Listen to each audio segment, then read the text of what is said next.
Assalamualaikum warahmatullahi wabarakatuh. Selamat malam semuanya. Perkenalkan, nama saya Gita Rizky Syahlia dari Prodi Informatika Universitas Horizon Indonesia. Di sini saya akan membuat sebuah tabel daftar produk dengan menggunakan bahasa pemrograman PHP natif. Nah, ini tuh cocok untuk kalian yang baru belajar menggunakan bahasa pemrograman PHP. Nah, di dalam tabel daftar produk ini akan ada ID produk, nama produk, modal produk, eh, harga produk, dan stok produk. Nah, akan terdapat juga sebuah aksi yaitu kita dapat mengeditnya, lalu menghapusnya, dan juga menambahkan data ke dalam tabel daftar produk. Nah, sebelum itu, pastikan teman-teman itu sudah mempunyai exam control panel. Nah, jika teman-teman belum mempunyainya, silakan teman-teman untuk mendownloadnya terlebih dahulu. Nah, jika teman-teman sudah mendownloadnya, sekarang kita akan membuka exam control panelnya. Oke, di sini adalah tampilan dari exam control panelnya. Nah, di sini kita akan mengklikkan start pada Apache dan MySQL.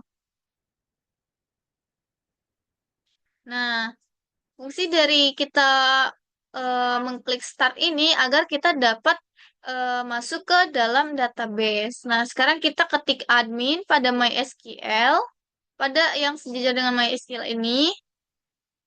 Nah, ini akan langsung terhubung ke PHP Nah, di sini kita akan membuat sebuah database. Nah, kita klik SQL. Di sini kita ketik create database. Nah, di sini saya akan membuat dengan nama penjualan. Nah, di sini kita tik use penjualan karena kita akan menggunakan si database penjualan ini. Lalu selanjutnya baru kita buat tabel, create tabel produk. Nah, di sini saya akan membuat nama tabelnya itu produk. Nah, baru di sini kita masukkan ID produk, dia itu integer. Lalu kita jadikan dia itu primary key.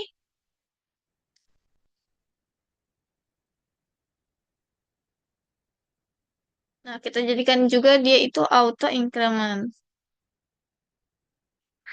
Oke, setelah itu kita masukkan nama produk. Nah, di sini itu kita menggunakan variabelnya varchar. Nah, value-nya itu masukkan 100. Lalu setelah itu kita masukkan model produk.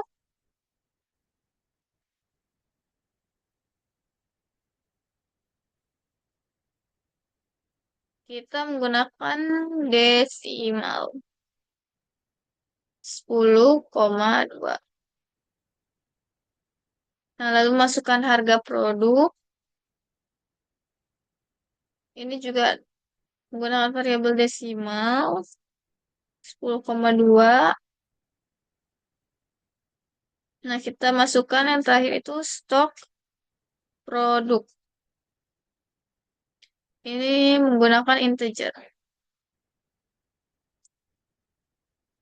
Itu kita enter, lalu tutup kurung, dan titik koma. Setelah kalian mengikuti semua perintah ini, kita selanjutnya klik go atau mungkin kirim. Nah, di sini sudah terbuat database-nya, lalu kita close. Nah, selanjutnya kita akan membuat folder. Nah, foldernya ini itu pastikan teman-teman harus sesuai ya dengan yang saya arahkan. Kita buka folder exam, lalu kita cari folder htdocs. Nah, di sini baru kita buat foldernya. Nah, di sini saya membuat foldernya itu penjualan seperti nama database tadi yang sudah kita buat. Nah, lalu kita buka Visual Studio Code untuk membuat sebuah file database PHP. kalian bisa menggunakan Visual Studio Code ataupun Sublime Text.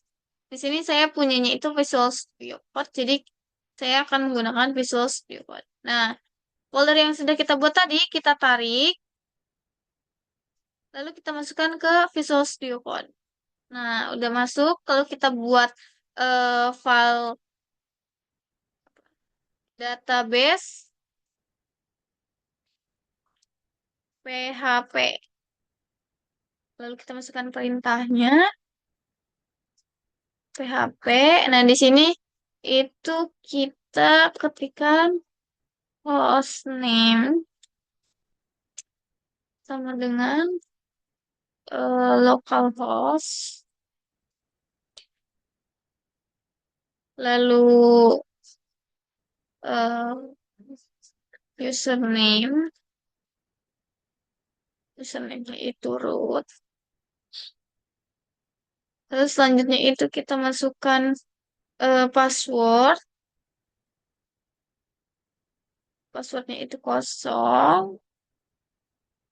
Lalu masukkan db name. Nah, db name-nya ini tuh penjualan. Setelah itu kita akan mengkonekkan. Nah, connect sama dengan new MySQL. Oh, salah. MySQL. Lalu kita masukkan tadi hostname.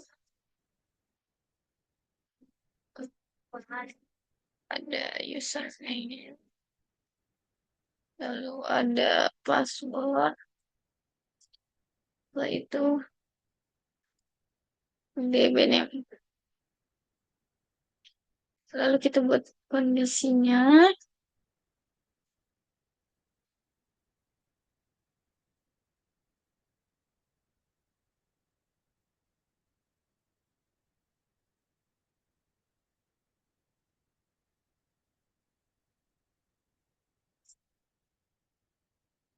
Jika koneksinya error, akan muncul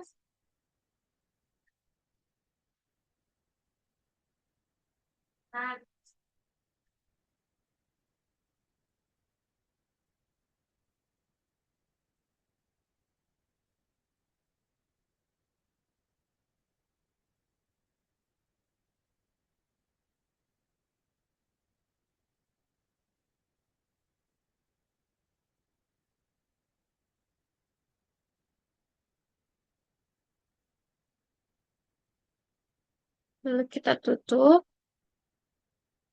Oke, pastikan teman-teman itu mengikuti semua perintah yang ada, yang sudah saya buat. Nah, di sini itu hostname ini itu untuk menyimpan nama host database. Di sini kita menggunakan localhost untuk koneksi lokal. Nah, lalu di sini ada username. Nah, username ini itu untuk menyimpan username yang akan digunakan untuk autentifikasi ke database. Biasanya itu dia menggunakan root untuk akses yang penuh. Lalu di sini ada password. Nah, passwordnya ini itu dikosongkan karena kita sebelumnya itu tidak membuat password. Lalu di sini lalu di sini ada DB name. Nah, DB name ini itu kita masukkan penjualan seperti yang sudah kita buat sebelumnya itu. Lalu di sini ada eh, connect New MySQL. Nah, ini itu untuk membuat objek koneksi baru menggunakan MySQL dengan parameter yang telah ditentukan. Lalu di sini ada kondisi if connect. Nah, kalau misalkan connect-nya error, nah ini tuh memeriksa apakah koneksinya itu terdapat kesalahan. Nah, jika terjadi kesalahan, nah ini dia akan muncul. Nah, jika ada pesan kesalahan, dia akan menghentikan eksekusi dan muncul pesan yaitu koneksi gagal. Nah, mungkin pada video pembahasan ini kita cukupkan sampai di sini. Nah, kita akan melanjutkan pembahasannya di video selanjutnya, yaitu kita akan membuat indeks PHP dan juga proses PHP. Nah, proses PHP ini akan terdapat CRUD atau create up, read, update, dan delete. Nah, kurang lebihnya mohon maaf. Wassalamualaikum warahmatullahi wabarakatuh.